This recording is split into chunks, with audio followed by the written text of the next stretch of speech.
Existe um ritmo na agricultura de subsistência moderna que raramente questionamos, principalmente porque parece ser a coisa certa a se fazer.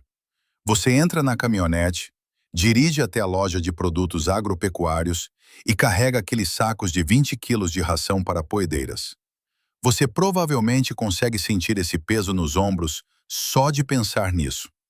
Você os leva para casa, abre o lacre de papel e despeja aquele pó marrom dourado no comedouro. As aves vêm correndo.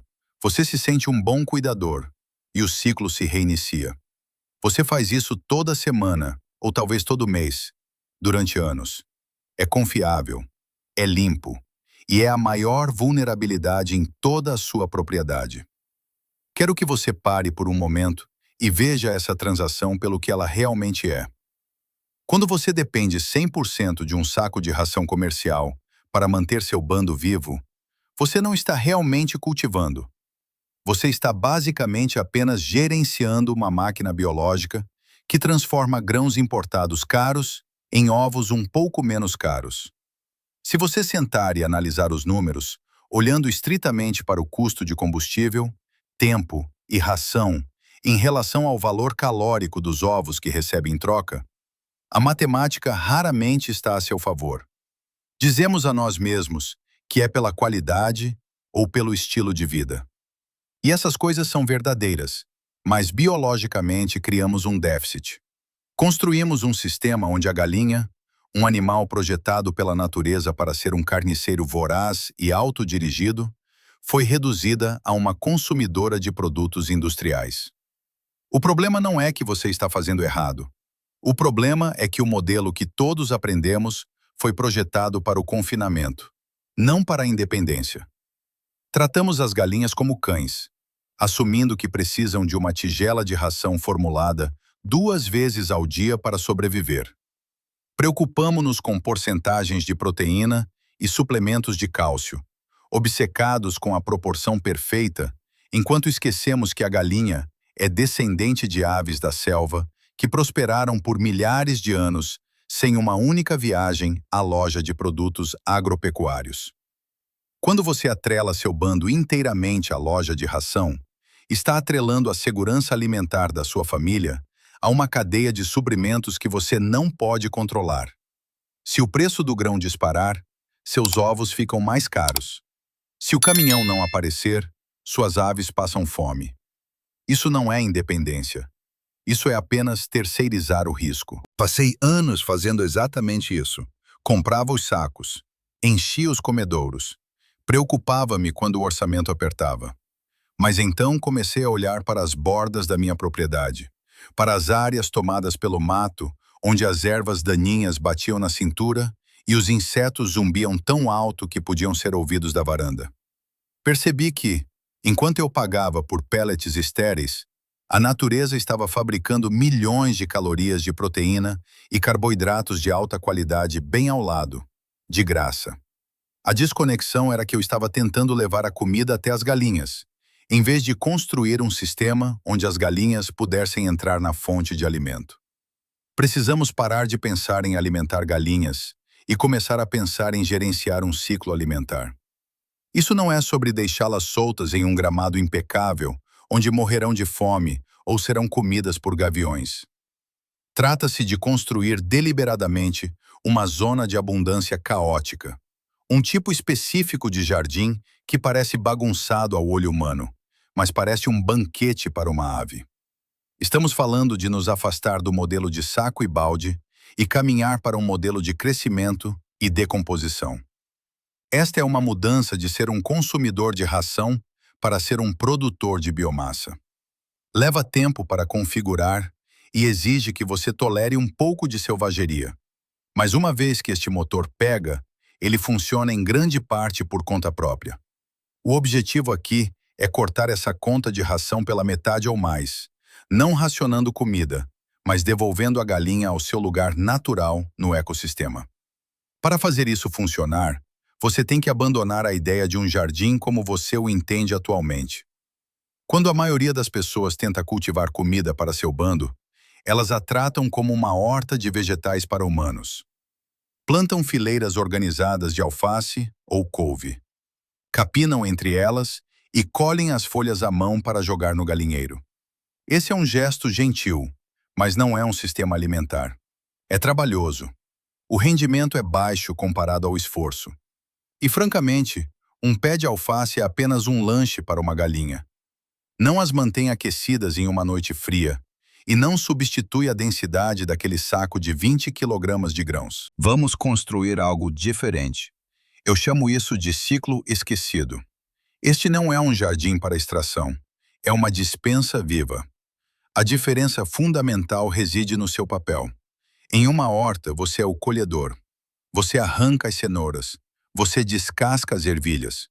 Em um jardim de ração para galinhas, você é o gerente. Seu trabalho não é alimentar as galinhas todos os dias. Seu trabalho é criar um ambiente biológico que as alimente para você. Você está construindo um motor calórico que funciona com luz solar e solo, armazenando essa energia em sementes e insetos até que você decida que é hora de liberá-la. Esse esquema exige que você aceite um certo nível de caos visual. Um sistema de alimentação produtivo parece bagunçado para um olho destreinado. Se você consegue ver o solo nu entre suas plantas, o sistema está perdendo energia. Queremos uma mata densa e emaranhada. Estamos priorizando culturas que produzem sementes pesadas, ricas em óleo e biomassa significativa. Plantas que se mantêm altas e seguram seus grãos muito depois da geada chegar. Não estamos plantando por sabor ou maciez. Estamos plantando por durabilidade e densidade calórica. Queremos talos resistentes que suportem o vento e cabeças de sementes pesadas que não apodreçam no momento em que chover. A beleza do ciclo esquecido é que ele muda sua relação com as estações. Em vez de lutar para manter as plantas vivas contra o inverno que se aproxima, você está usando a temporada de crescimento para carregar a bateria. Você passa a primavera e o verão guiando esse crescimento, garantindo que o dossel se feche e a cobertura do solo engrosse. Então, quando o resto do jardim está morrendo e os preços da loja de ração estão subindo, você simplesmente abre o portão. Você não carrega baldes. Você não usa a pá de grãos. Você deixa os animais fazerem o que foram feitos para fazer: ciscar, triturar e colher. Eles fazem o exercício e recebem a nutrição natural de sua espécie, e você ganha um descanso. Esta é uma mudança de trabalhar para suas galinhas para deixar a natureza trabalhar para você. É um circuito fechado, onde as entradas são sementes e tempo, e o resultado é um bando autossustentável. Quando a primavera finalmente chega, o instinto é sair e jogar sementes na terra no primeiro sábado quente que tiver. Quero que você resista a isso. Não estamos correndo para colocar o primeiro tomate na mesa. Estamos construindo uma instalação de armazenamento calórico. E para isso, precisamos de calor. Precisamos que o solo esteja verdadeiramente acordado. Se você plantar essas culturas exigentes em lama fria e úmida, elas vão estagnar e as ervas daninhas as dominarão. Então respire. Espere até que você possa caminhar confortavelmente em mangas de camisa. Assim que o solo estiver quente, começamos com o dossel. Pense nisso como a estrutura de uma casa. Precisamos de culturas que cresçam alto, tenham talos rígidos e possam aguentar uma carga pesada de sementes bem acima da linha da neve. Estes são os seus pilares. Eu confio em 3 culturas específicas para isso: girassóis, sorgo e amaranto. Os girassóis são a espinha dorsal. Prefiro as variedades de óleo preto porque têm um teor de gordura maior do que os listrados. E a gordura é o combustível que mantém a galinha aquecida quando as temperaturas caem abaixo de zero lá fora. Você não está plantando em uma linha bonitinha contra a cerca. Você está plantando em um bloco, talvez a 30 centímetros de distância. Queremos que elas se espremam apenas o suficiente para criar um teto denso de folhas mais tarde. Depois vem o sorgo. Muitas pessoas tentam cultivar milho doce para galinhas, mas acho o milho caprichoso demais. Precisa de muita água, muito nitrogênio, e os guaxinins geralmente o pegam antes da colheita. O sorgo é diferente. É resistente. Ele ri da seca, e em vez de uma espiga grande que cai e apodrece, produz um spray de pequenas sementes duras bem no topo do talo. Resiste ao vento melhor do que quase qualquer outra coisa. Então você tem o amaranto. Se você ainda não o cultivou, ele parece pré-histórico. Lance essas plumas coloridas maciças que estão repletas de milhares de minúsculos grãos ricos em proteínas. As galinhas ficam absolutamente loucas por ele. A beleza do amaranto é que ele é essencialmente uma erva daninha selvagem que decidimos chamar de cultura. Não precisa ser mimado. Você planta esses três misturados ou em áreas alternadas.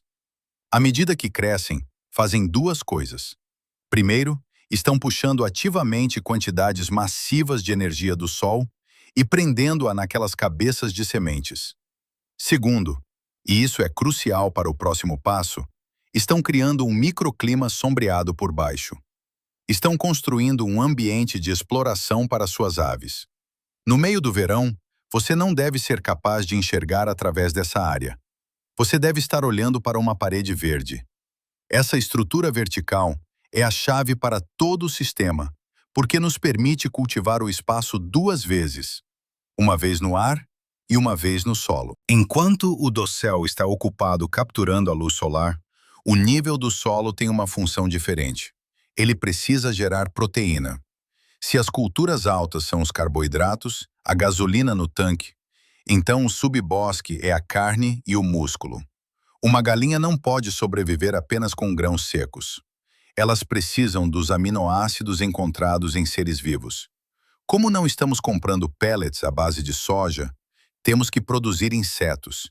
E para produzir insetos, você precisa de uma camada espessa e úmida de material verde em decomposição cobrindo o solo. Eu confio em uma mistura de plantio deliberado e selvageria tolerada para esta camada. Eu sempre semeio trevo branco nos caminhos e sob os talos altos. É um fixador de nitrogênio, o que significa que alimenta os girassóis acima dele, mas também permanece baixo e denso. Depois, planto com freio. Se você não tem confrei em sua propriedade, você está trabalhando demais. Ele tem uma raiz pivotante profunda, que mina minerais do subsolo que outras plantas não conseguem alcançar. Cresce rápido, é difícil de matar e as folhas são repletas de nutrição.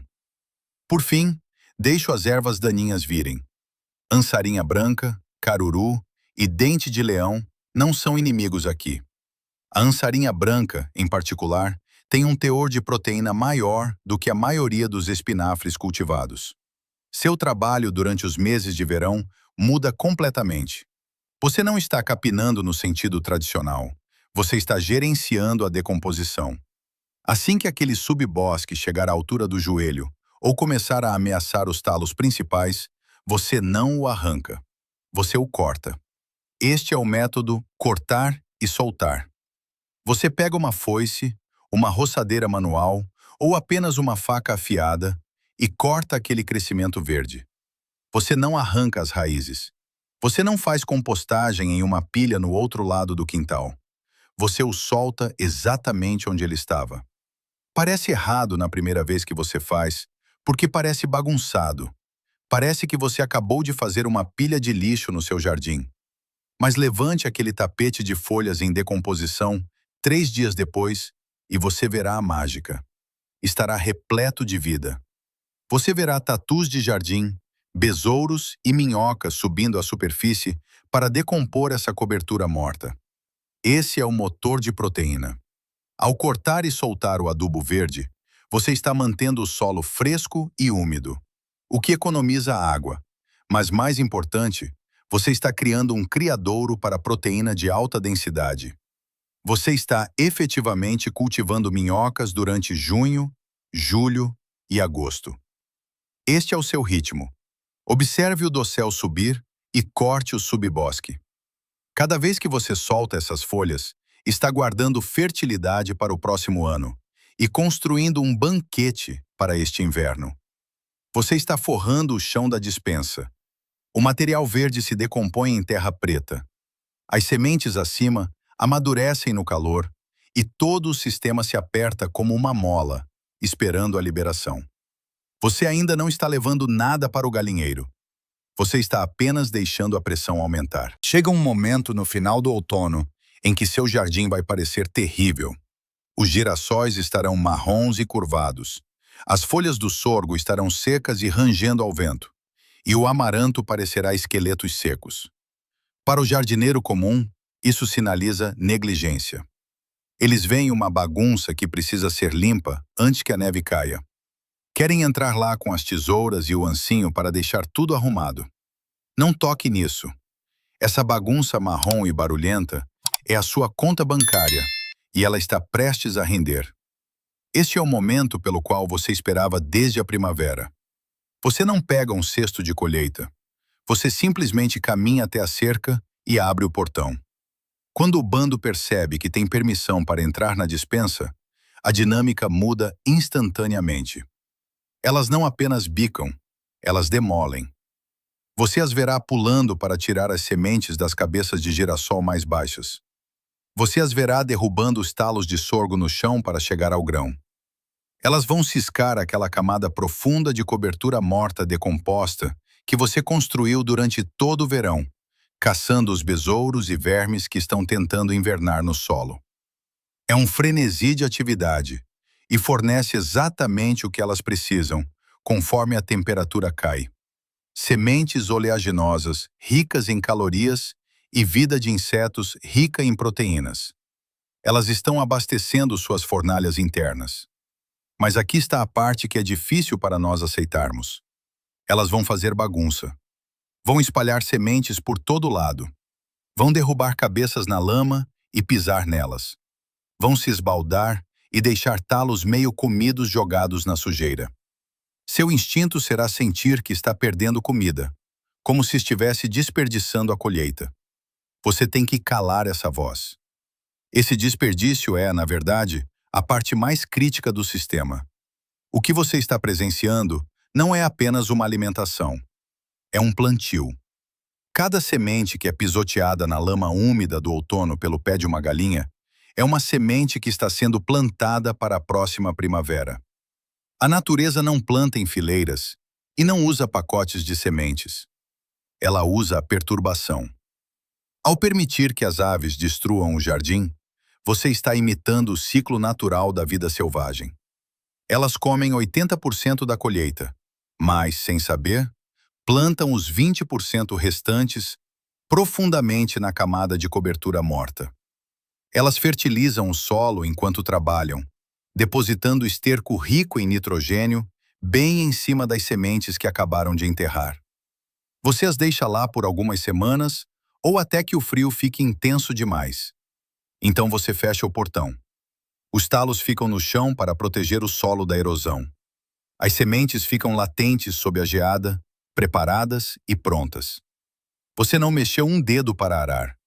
Você não comprou um único pacote de sementes para o próximo ano. E, no entanto, o sistema já está carregado. Você saiu do caminho com sucesso e deixou o ciclo se fechar sozinho. A verdadeira colheita aqui não é o sorgo ou as sementes de girassol. É a percepção silenciosa de que você quebrou a assinatura. Vivemos em um mundo que nos quer em um plano mensal para tudo. Nosso entretenimento, nossos serviços públicos e, sim, até a nossa produção de alimentos. Quando você depende exclusivamente de um saco de ração, está essencialmente alugando a sobrevivência do seu bando. Você está pagando uma taxa mensal para manter as luzes acesas. Mas quando você olha pela janela e vê um pedaço de caos organizado que alimenta seus animais sem uma transação de cartão de débito, você para de alugar. Você é o dono do sistema. Você recuperou um pedaço da sua independência que a maioria das pessoas nem sabia que havia perdido. Isso muda a forma como você dorme à noite. Parece pequeno, mas há uma paz de espírito profunda em saber que se as estradas ficarem intransitáveis e você não puder ir à cidade, não importa. Se o preço do grão subir 20% no próximo mês por causa de uma seca em outro estado, isso não prejudica o orçamento da sua família. Você construiu um amortecedor. Você mudou sua propriedade de um sistema de inventário frágil e imediato para um resiliente e regenerativo. Você não está mais esperando por um caminhão de entrega. Você está esperando pelas estações. Agora, não quero que você saia e are toda a sua propriedade amanhã. Não quero que você arranque sua horta ou se estresse tentando atingir 100% de autossuficiência no primeiro ano. Essa é a maneira mais rápida de se esgotar. O objetivo não é a perfeição. O objetivo é a direção. Comece com um canteiro. Talvez seja apenas uma área de 3 por 3 metros no canto do galinheiro que está coberto de mato há anos. Plante um pacote de girassóis e jogue algumas sementes de trevo. Apenas observe como funciona. Veja como as aves interagem com os talos. Aprenda o ritmo de cortar e soltar em uma escala que você possa gerenciar com uma xícara de café na mão. Você não precisa alimentá-las inteiramente da terra para fazer a diferença. Reduzir sua dependência em 10% é uma vitória. Chegar a 50% é uma revolução. Mas você tem que colocar aquela primeira semente na terra para entender a diferença. É um processo lento e exige paciência para confiar em um sistema que parece tão bagunçado. Mas a natureza é paciente. Eventualmente, o ciclo se fecha e você percebe que não está mais apenas criando galinhas. Você está participando de um ciclo que cuidará de você. Se esta história mudar a forma como você vê o potencial selvagem do seu próprio quintal, por favor, inscreva-se e curta o vídeo. Estamos descobrindo a autossuficiência histórica que o mundo moderno tentou enterrar. Comece a plantar seu futuro hoje. O próximo tesouro da sabedoria da agricultura de subsistência será aberto aqui em breve.